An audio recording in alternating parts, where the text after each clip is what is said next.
All right, here I am around the campfire, and the trilogy's done. I think if you would have told me 10, 20, 30 years ago that I would have written or co-written a trilogy, I would have thought, wow, when I got done, I would have been super elated, and assuming it was a trilogy, that there was some level of public awareness of what I was doing, or, public anticipation with that third book. But here we are. I wrote or co-wrote a trilogy. Never set out to write a trilogy, let alone a book.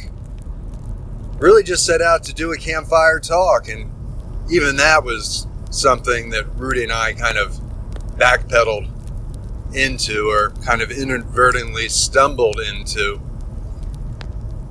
just on the idea that, well, as Americans, we were around a campfire. Not as Americans, everybody was around the campfire, but we decided that this was 6-7 years back, the National Park Service Centennial 100th birthday was coming up, and we kind of got to talking. It was 2 years out, and Rudi mentioned he did campfire talks, but that he used a PowerPoint. And we were kind of both at a point in our lives, and maybe at that moment, Rudi had recently returned from a stint in the Navy Reserves, I think out in Kuwait. And I was battling, the proverbial midlife health crisis, a little bit of heart palpitations. I hate when that happens.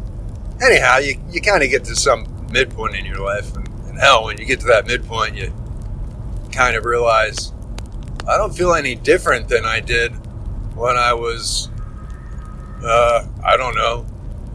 17, 13. Oh, you feel a little different, but we got to thinking, why don't try something new? Why don't we do something together? This sounded fun.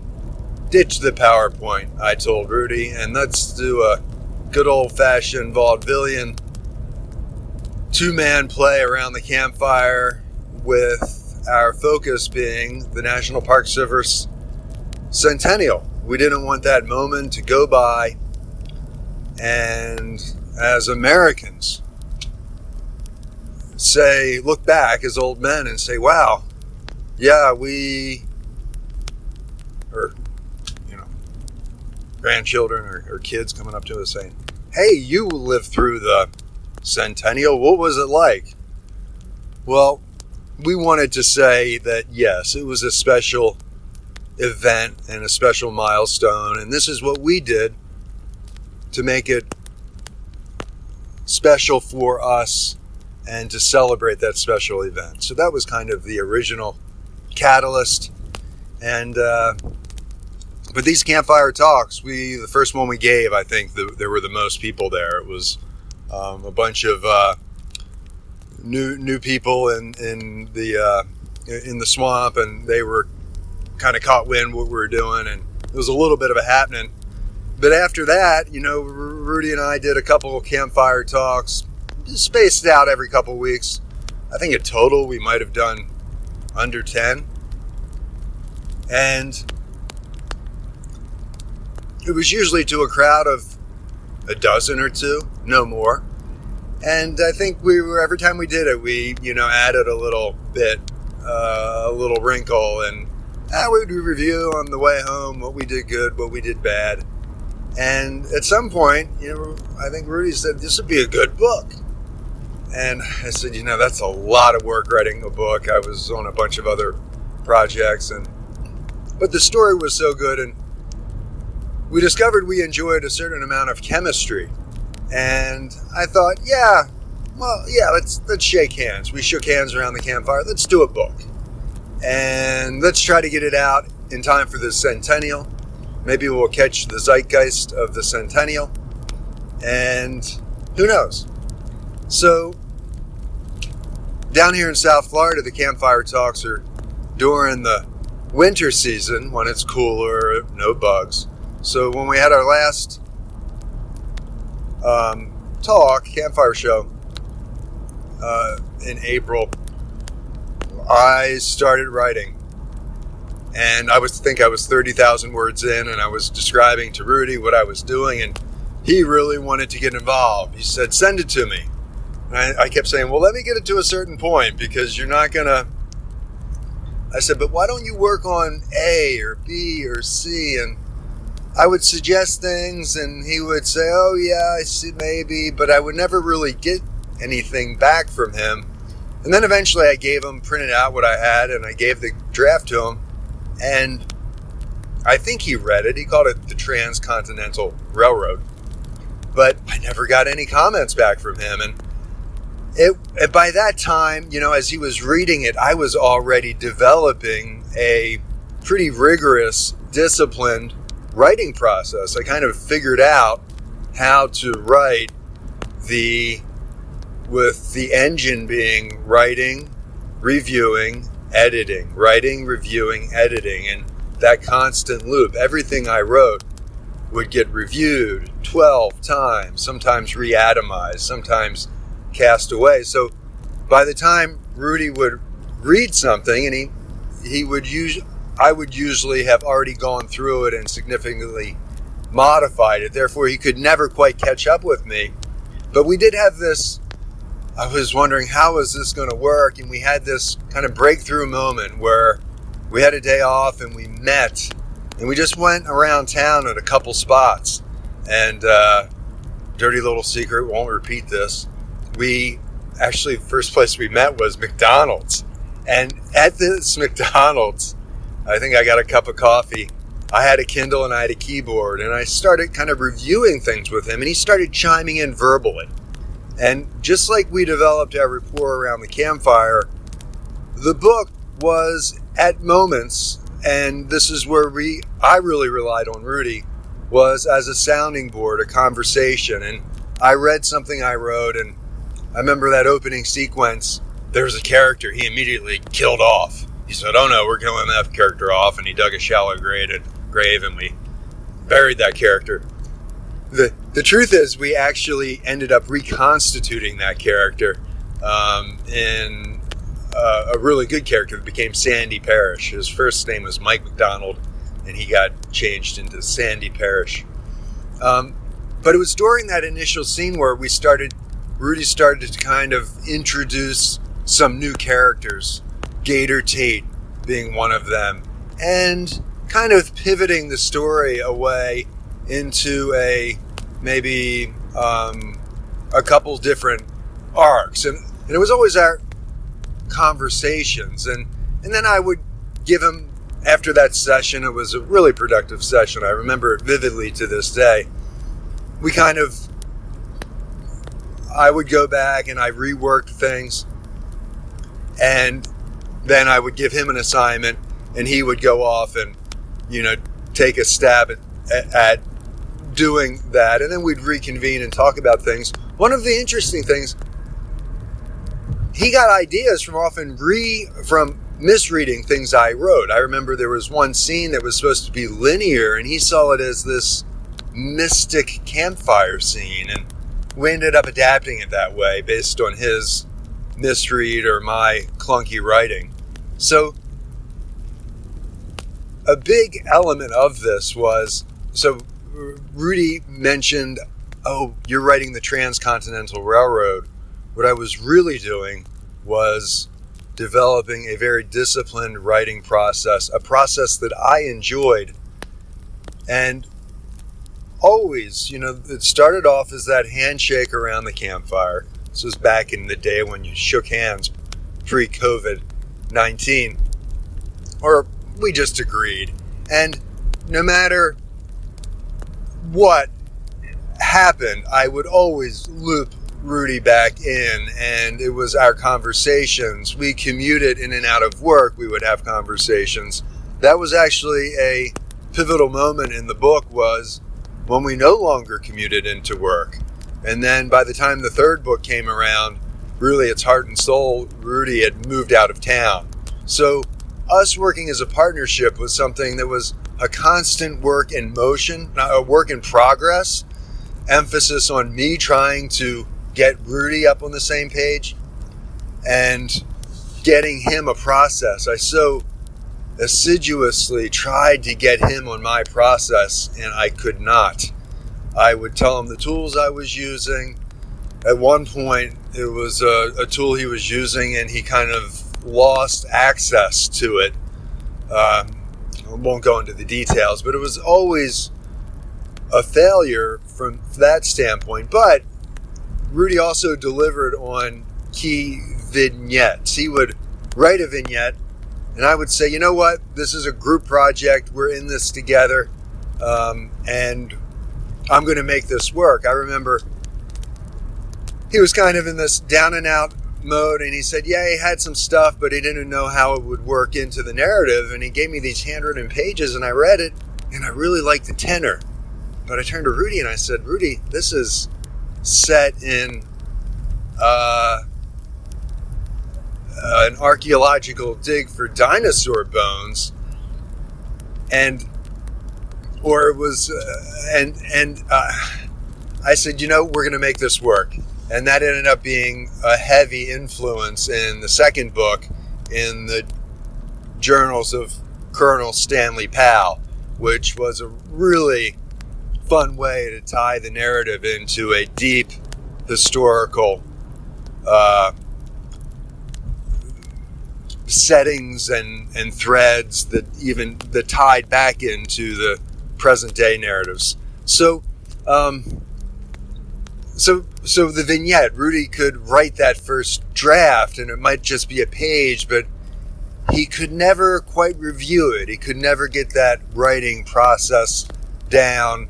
The muse would strike him, and he'd have good ideas, and then we'd talk about them, just like I would get stuck on things and I'd talk about him. So the partnership and the process, it was interesting to see.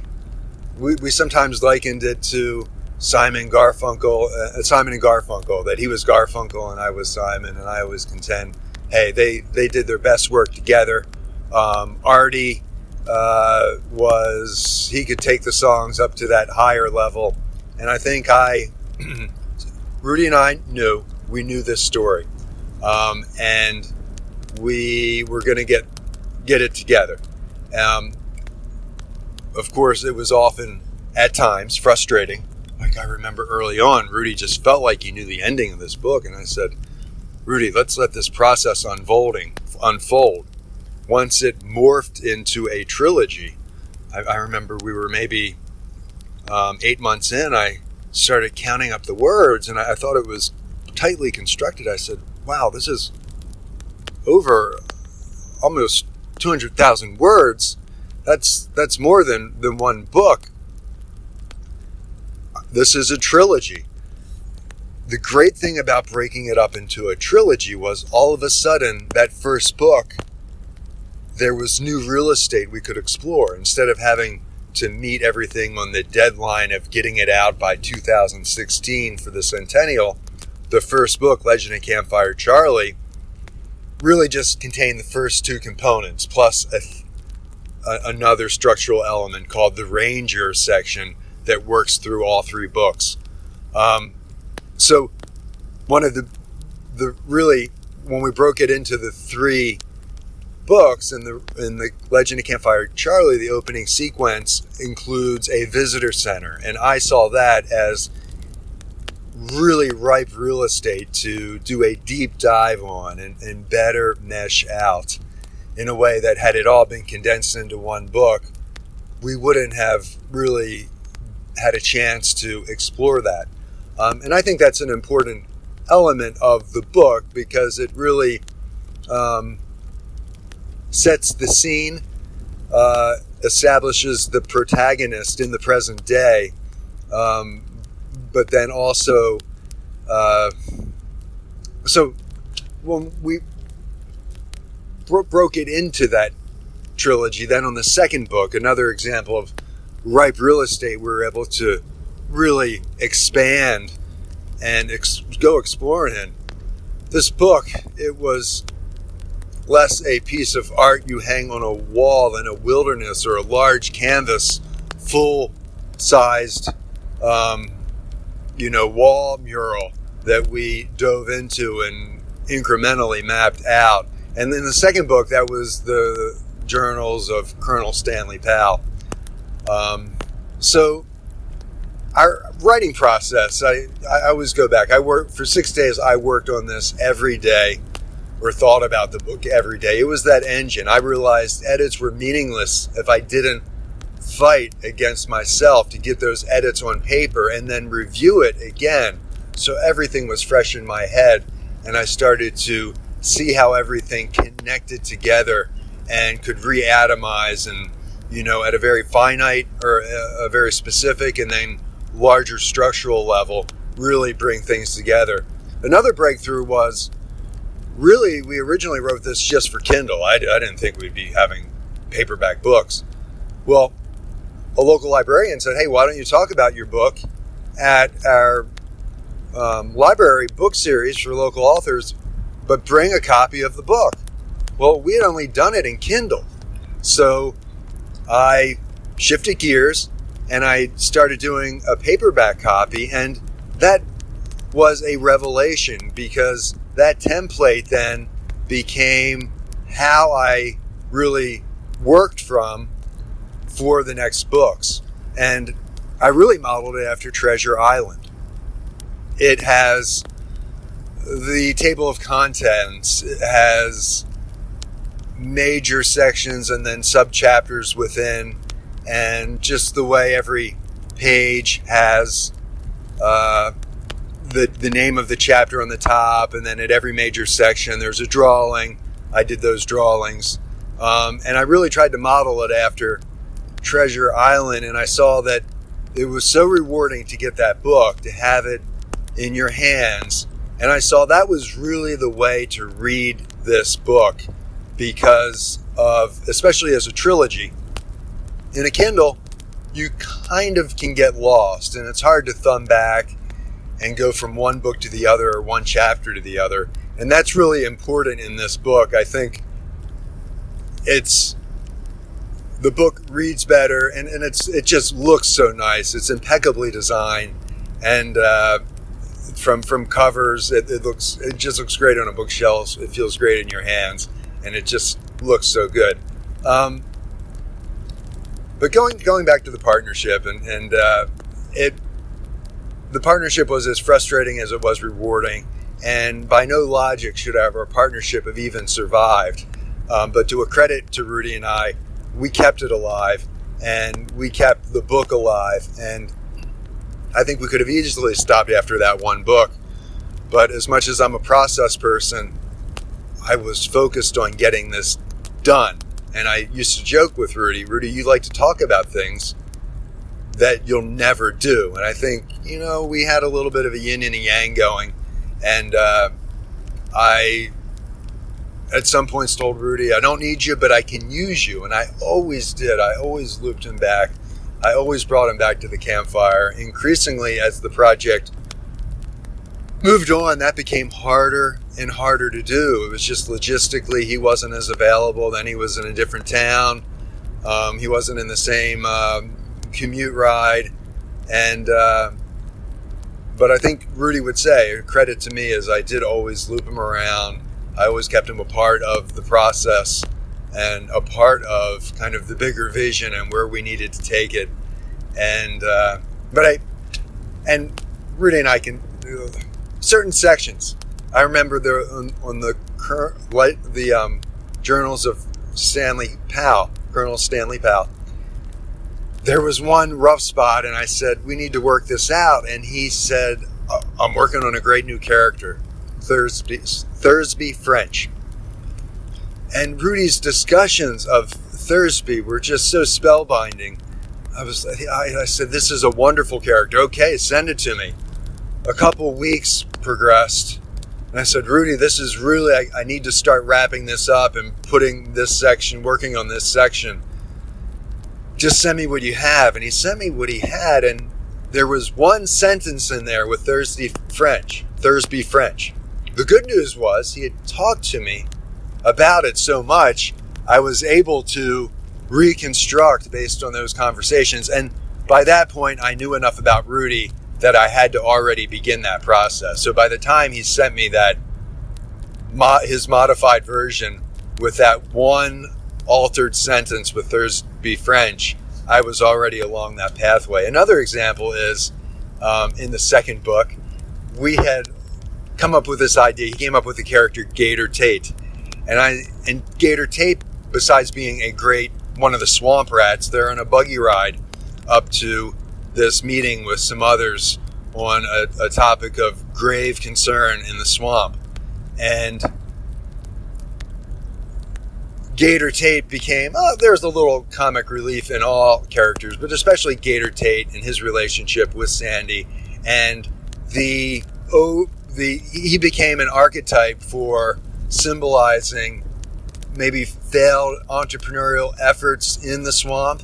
And but also the eternal optimist that no matter how much he failed or how old he was, he still felt like he was in the game and that he was young. And one of his famous entrepreneurial escapades was selling frog legs. And I remember talking with that bit to Rudi, and I felt like this is right up Rudi's wheelhouse. He came up with Gator Tate. You take that. And he agreed. And then I was working on other elements this was solidly working on book 2, Last Stand at Boulder Ridge. And it was maybe a month later, I said, yeah, that frog legs bit. How are you going on that? And he completely forgot about it. And I said, oh my God, that's such, ripe real estate. That is just too good. So I started hitting that really hard, and I just came up with the many elements, and all this is being conveyed on a swamp buggy ride going into a very deep part of the woods with some of the other swamp rats on board. And then it must have been a year later, and Rudi was waxing, kind of reminiscing, poetic about his work with frog legs. And I said, Rudi, you did not write a single word of frog legs. I begged you to write frog legs. I handed that to you to write, and you all but forgot it. And I had to pick it up. And yes, I ran through elements of it with you. But any additions you made were always verbal. And I go back to this book originating around a campfire. Books can seem like tedious things to write around a desk. You're locked at the desk. You can't get out. But this book was like an ongoing conversation between Rudi and I. Sometimes I wish the delegation of duties, however we did it, was a little more, put less of a workload on me. But I think I enjoyed the workload too. And I think the alchemy that Rudi and I had, you could never explain it with logical math. It was pure alchemy. We came up with a story, and whatever it took, we were going to take it to the finish line. And I never felt like I was locked behind a desk. I did so much of this book in conversation mode, also in solitude, walking. I would go for walks, and I would review as I walked. Everyone thought I was that guy walking, the only person walking without a dog. I was the guy walking, reviewing a book. I wasn't looking at my phone. I wasn't looking at text. I was reviewing the book. So, there's just so much to talk about, and this is probably masterpiece theater. You have to be a very bored adult to enjoy this, but I just want to, and Rudi and I are going to talk about it together, but I wanted to also get my thoughts out because, yes, it was a partnership, but we did not write alternating sentences. We didn't even write alternating chapters or sections. It was primarily me doing the writing, getting input from Rudi at key junctures, and then keeping him informed. But it always starting and ending around our conversations. Even at the end, when this was coming to this crazy ending, I just remember madly trying to talk to Rudi to kind of keep him up on where it's at and how this is unfolding, and how the ending is such a cascade of endings and at different levels. And I think that that's just how partnerships are. You think of partnerships as being 50-50. They're not 50-50. They're hindsight is 20-20 or something. It's about getting the job done, and it's about enjoying it. And I think Rudi and I had a lot of other distractions in our lives, and yes, as this thing progressed, it was harder and harder to get in touch with Rudi. But I think we'd both say that we enjoyed it so much, and we felt like we were creating a world that only he and I could do, that we needed each other, we knew the story to do, and that we were going to do whatever it took to get it done. It didn't matter who did what. It was just about that alchemy. And to me, the mystery of the partnership became as much of the process as the mystery of the trilogy and how we wrote it. I still sit back at the campfire in awe, wishing, oh, it'd be great if it were a ticker tape parade, but I'm glad to have this quiet moment and know, wow, that's a satisfying feeling. We did the trilogy. If we did it for no one else other than us, then that's good enough. And I don't know what else to say other than there's a lot to be said. And Rudi and I are going to be exploring this in various formats. Yes, the Centennial Campfire Trilogy, that fire has finally been extinguished. The trilogy is done. And let me tell you, it is quite a journey, and you will not be disappointed in the ending, the many endings of how everything ties together in the final book, the third book, the final Campfire. And I look forward to getting together with Rudi around the campfire, having more campfires by myself, and just talking this all out, because I think there is a story behind the story, and I think the story continues. So until next time, keep a log burning on the fire, or let's meet again by the campfire, or whatever the catchphrase is going to be. Thanks for listening.